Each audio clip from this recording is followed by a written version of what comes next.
Have you ever heard the word zombie industry? Think Blockbuster in the early 2000s. The stores were open, customers were still walking in, but the model was already dead. It just didn't know it. That's what we're watching with global religion right now. But if you look at the headlines, you'd think the exact opposite. You see the articles that say religious decline stalls in the US or revival among Gen Z. It makes it look like a secular wave hit a wall. But new research published in the Nature Communications and backed by massive 2025 global study from Pew shows that we aren't looking at a reversal. We're looking at a sequence, a 3-stage process that takes about 2 centuries to play out. And we're right in the middle. If you think the nuns have plateaued, you're missing the forest for the trees. Religion doesn't vanish overnight. It rots from the inside out in a very specific order.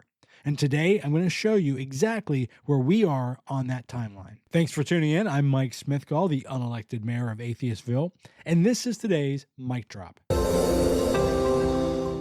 Now, before we dive into the data, a quick heads up. I'm referencing 4 specific charts today that put the zombie nature of modern religion into perspective. So if you're watching on YouTube, they're going to be on the screen. But if you're listening to the audio version, I don't want you to miss them. So head to the show notes or go to atheistville.com, where I've published a full analysis entitled The 3-Stage Fade: Why Religious Identity Outlasts Belief. You can review the 3-to-1 exit ratio and the secular staircase for yourself. Seeing the numbers laid out this way makes the pattern much harder to dismiss. All right, let's look at the first one. Now, we've been measuring religion all wrong. We sort of treat it like a light switch. You're either a believer or you're not. But the latest data suggests it's more like a dimmer switch being turned down by a steady generational hand. And the light is failing, the room is getting cold, and we are witnessing the final fade to black. Take a look at this model from the 2025 Nature Communications paper. Sociologists have identified what they call the PIB sequence. That's participation, importance, and belonging. In plain English, people stop doing it, then they stop valuing it, and only then do they stop calling themselves it. Now, stage 1 is participation. That is the first thing to go. People stop waking up early on Sundays. They stop that public ritual. In various countries, the kids still believe just as much as their parents, but they aren't showing up to church as nearly as often. That's where the feelings fade. Religion goes from being the center of your universe to a hobby you have on the shelf. You might still say you're a Christian, but it doesn't dictate who you vote for or how you raise your kids. Stage 2 is importance. That's where the feeling finally fades. Religion goes from being the center of your universe to a hobby you have on the shelf. You might still say you're a Christian, but it doesn't dictate who you vote for or how you raise your kids. Stage 3, the very last stage, is belonging. This is when the label finally drops. This is the atheist or none box on the census. And the mistake that we make in the US is looking at stage 3 data and thinking the trend has stopped. It hasn't. The belonging may be flat for the moment, but the participation and importance metrics are still trending downward. Now, you're going to hear a lot this year about how the decline is leveled off. Pew's 2025 U.S. data shows that 70% of Americans still identify with a religion, and that number hasn't budged much since 2020. The believers are doing victory laps. They think the secular surge was just a fad. But let's look at the global breakdown. Nearly 25% of the world is now unaffiliated. That is a massive slice of the pie. And here's the reality. Identity is sticky. It's connected to your grandma and Christmas memories and your social circle. People cling to the label long after the engine has stalled. If you look at the 18 to 29-year-olds in this latest survey, sure, half of them still claim a religion.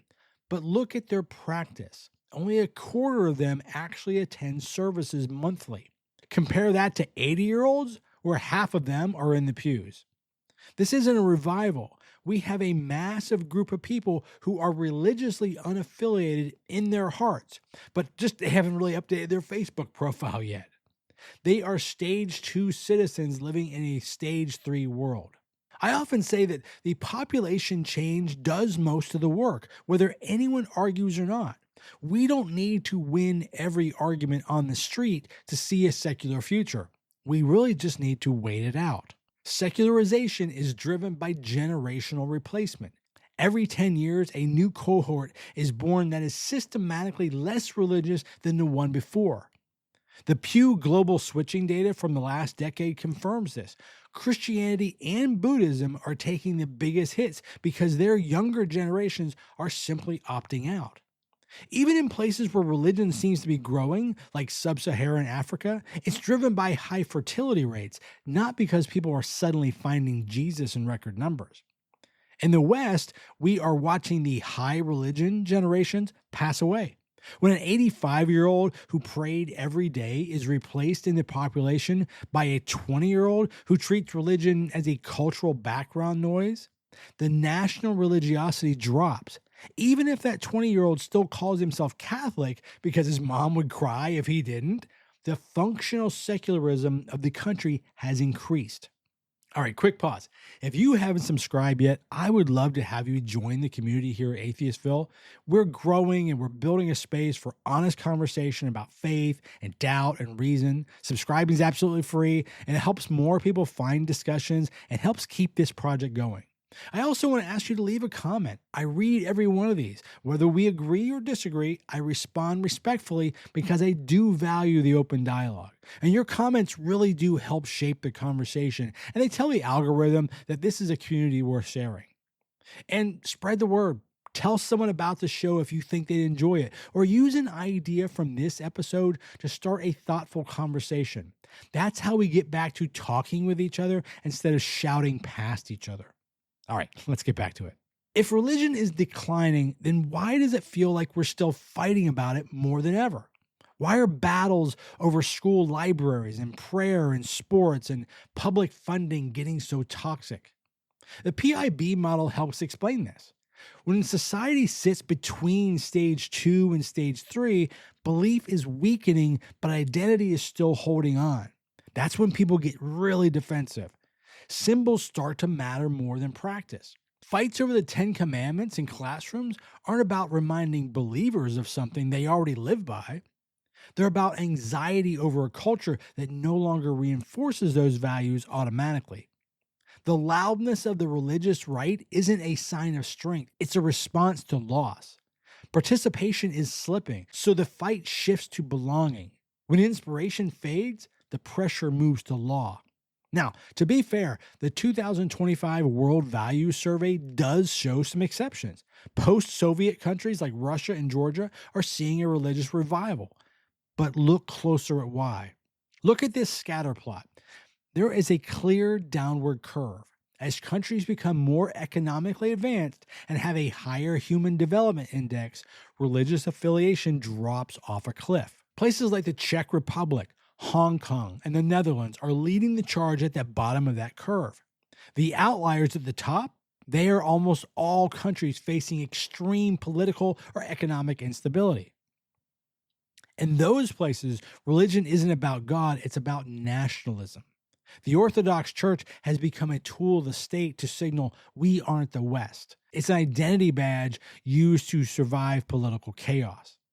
Unless the United States turns into a literal authoritarian state where the church and the military are the only functioning institutions, we aren't following the Russian model. We are following the Danish model. We are following the UK model. In Denmark, almost everyone still officially belongs to a church, but almost nobody goes, and even fewer think it's important. They've reached the end of the sequence. The label is just a tax category. That's our future. A world where Christian is just a box you check because you like the architecture of the building, not because you think a creator is watching you eat a ham sandwich. So where does this leave us? For those of us in Atheistville, the temptation is to get frustrated when the census data doesn't move as fast as we want. We want the identity stage to happen right now. But we have to be realists. This is a 200-year cycle. We are living through the long middle. This is the period where we have to defend evidence-based policy and secular neutrality against a group of people who are desperately clinging to a label they no longer practice. The transition is happening. It's mechanical, it's generational. Our job isn't to force the identity change, it's to ensure that the identity eventually catches up with reality. The institutions of our society remain grounded in reason and fairness.